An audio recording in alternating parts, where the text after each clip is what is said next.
So, mga kasamo, good morning. Mag-update po tayo sa ating mga alagang manok ngayon, yung naglimlim. Titingnan natin kasi yung iba kapisa na, yung iba nating mga inahin, at yung iba naman nangitlog pa at naglimlim. At ipakita ko sa inyo kung iyant natin na pinapaitlog natin siya sa baba at hindi sa itaas. At yun ang ipapakita ko sa inyo. At bago po yan, intro muna tayo. Bring it down, go boom.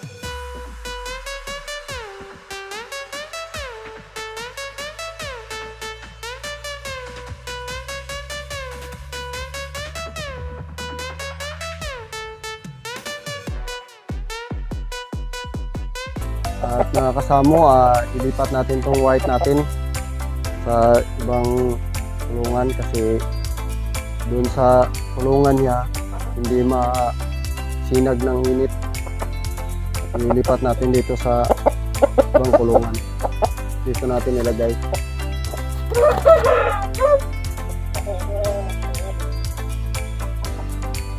Dito po siya.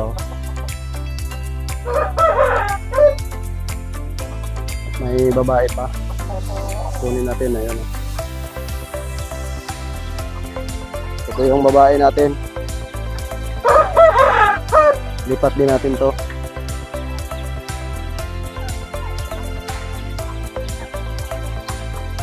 Ano po yung white natin, oh.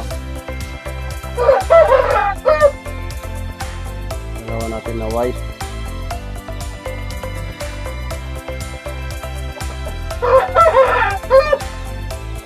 Kasi dito na kulungan, yan na kulungan, pag umaraw o tanghali na, mas sinagan niya ng araw, yung medyo mainit. Nilipat natin siya dyan. Saka simulan na natin. Tingnan yung mga alaga natin dito ng itlog. Dito po. Ayan, may itlog po dyan. Ayan o, may itlog, 4. At ang nangitlog dyan, yung white natin. Ayan. Ayan siya. May 4 na po siyang itlog. Tapos itong giant natin na babae, ito. Ayan. Nangitlog na po siya. Tapos yung itlog niya 6 na piraso. At nangitlog siya ulit ngayon, naging 7 na. Dito po siya nangingitlog sa baba. Kung titingnan nyo yung paitlogan natin na top down lang, papakita ko sa inyo kung bakit siya ganyan dyan sa nangingitlog at hindi dito sa itaas. Yan din, may itlog din yan. At ang nangingitlog niyan nandun sa kulungan, nangingitlog na siya. Tapos wala pa kasing bakante na breeding pin, naglimlim pa yung iba. Dito ko muna nilagay, nangingitlog siya. Dito ko na lang muna nilagay, dito dun sa kulungan. Dito ko nilagay. At balikan natin yung yung IG natin, IG Dompo.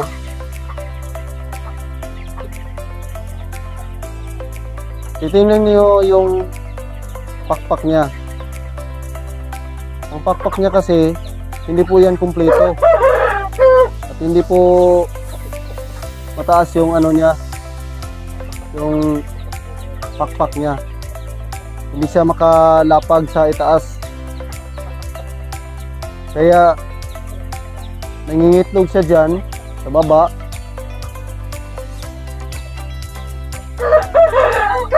Nangingitlog siya sa baba. Dito siya nangingitlog. Dito. Hindi ko pa po ito ginagawa ng paitlogan. Dito lang po siya sa top down, sa lupa, nangingitlog. Kaya ang ginawa ko, nilagyan ko na lang ng paitlogan. hindi po siya makalapag doon sa itaas dito. Hindi po siya makalapag. Tingnan nyo dyan. Hindi po siya makalapag dyan. Papunta sa itaas. Kasi yung pakpak niya, hindi ko po kumpleto. Yung pakpak niya. Yan o. Hindi katulad ng iba na taas po yung mga pakpak nila. Yan.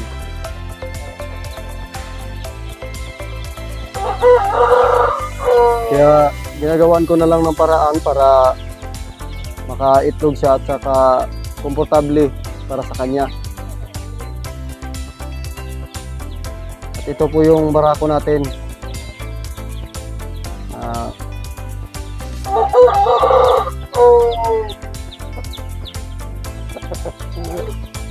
Yan po.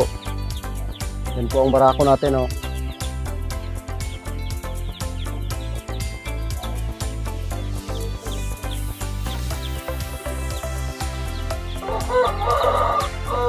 Yan ang dalawa.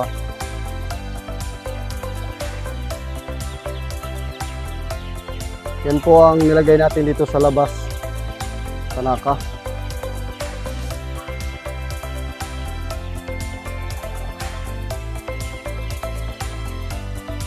Kasi pag magmamanok tayo, ino-obserbahan natin yung mga alaga natin kung ano ang komportable nila.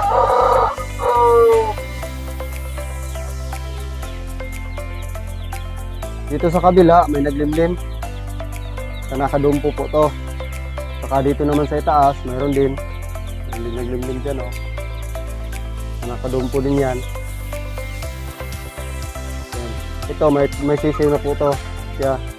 Ito kanawayo natin, may sisiw na yan. Pero ang sisiw niyan nilagay ko dito. Dito. Yan. Nandito ang lahat ng mga sisiw niya.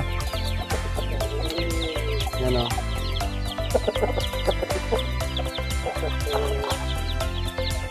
Yan. Linisan na natin yan mamaya kasi medyo marami ng ipot ng babae. Yan, oh. Yan, marami ng mga sisiw dyan, oh. Yan. Saka punta tayo doon sa kabila. Yung mga breeding pin natin. Dito. Sa breeding pin natin, dito.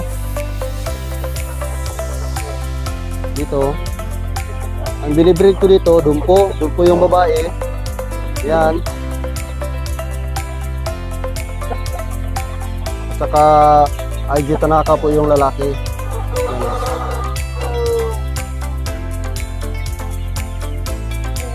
Yan, IG Tanaka po to. Ang kanyang tatay, IG, at saka ang nanay niya, Tanaka. Ito, dumpo. Yan. Yan ang binibreed natin ngayon. Saka may itlog na sila. Tingnan natin yung itlog kung magkaano na. Ito po yung itlog niya. 1, 2, 3, 4, 5, 6, 7, 8. 8 piraso na po ang itlog ng ating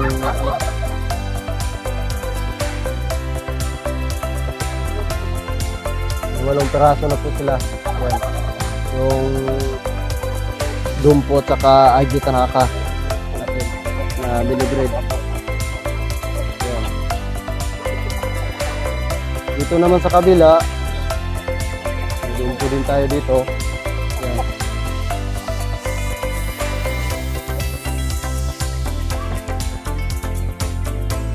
Mga bata pa. Dito ko nilagay sila, pinipare ko na lang muna sila para pag laki nila o pag mature nila, silang dalawa na po yung ipinipare natin. Dumpo po yung babae, saka yung lalaki, Tanaka-dumpo po yan. Ano?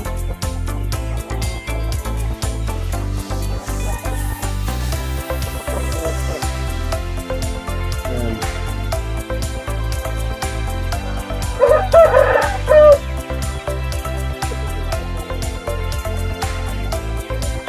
Dito naman sa kabila, meron po tayong dumpo dito. Ayan.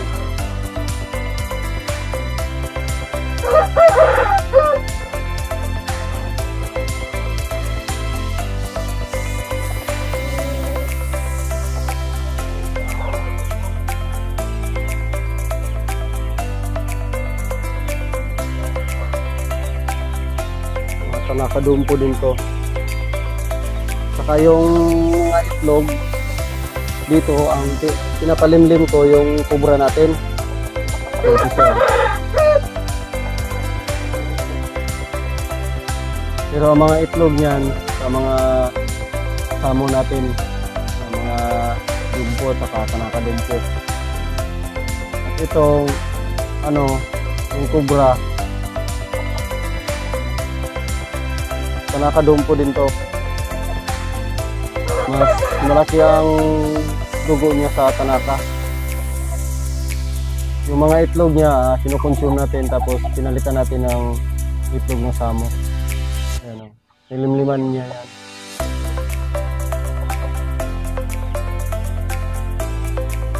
Ayan. Hindi natin kinuha yung lalaki. Kasi wala tayong lalagyan kulungan. Dito yung mga sisiw natin, yung unang pisa. At ang pinapalimlim din natin nito, yung kubra na native. Ayan o. Ayan sila. Ayan o.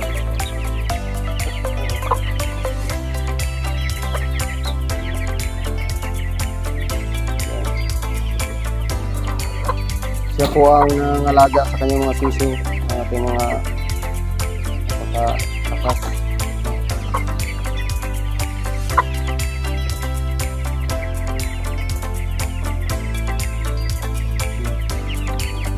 Kainin natin.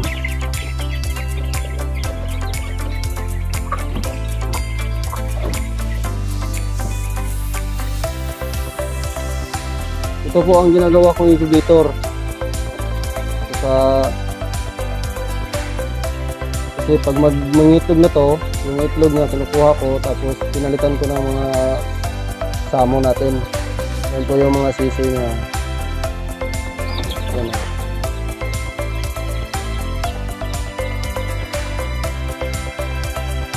Yan. Kasi maganda yung mag-alaga. Ito, yung kubra natin na native.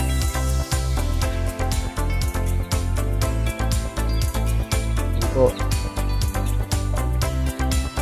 Ito yung panaka-IG natin, oh.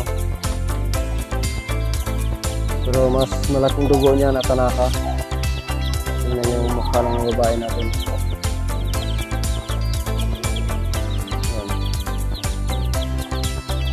Yan po yung mga salaga niya sisiw.